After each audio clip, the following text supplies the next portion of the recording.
Living transplant is just what it sounds like. It's taking a person that has 2 kidneys and you're taking one of them out and giving it to somebody else that is in need, that has kidney failure. So we do evaluation on these people because just because you want to be a donor doesn't mean you're able to. We got to make sure that it's not going to cause harm to you long term or short term.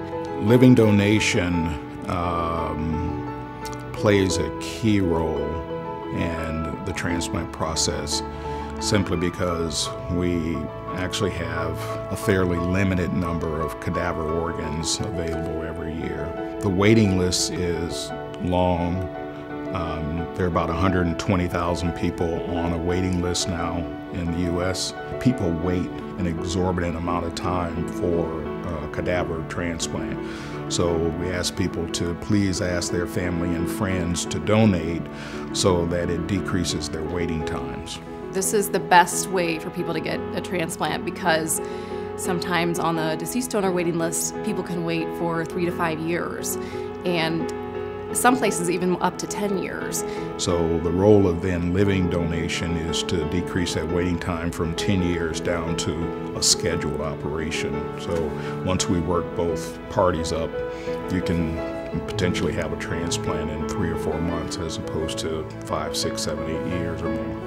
They do have the best outcomes. It's because there's shorter cold time of the organ in the OR. The organ is healthier coming from a person that's alive versus someone who's passed away from some sort of traumatic death.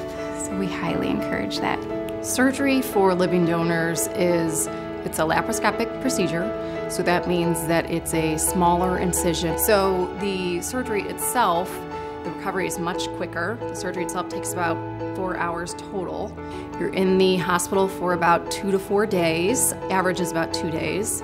And then people can go back to work within 2 to 4 weeks, depending on how they're doing. A lot of times we are shocked to find that people aren't aware that they can get a kidney or are a match for someone who's not related to them. People in the community, friends, family, churchgoers, someone they may not even know or they met at the grocery store could be a match for them, and they're surprised to find that out. The chances of a person being a match for someone that needs a kidney, if they are related, are about 50% on average.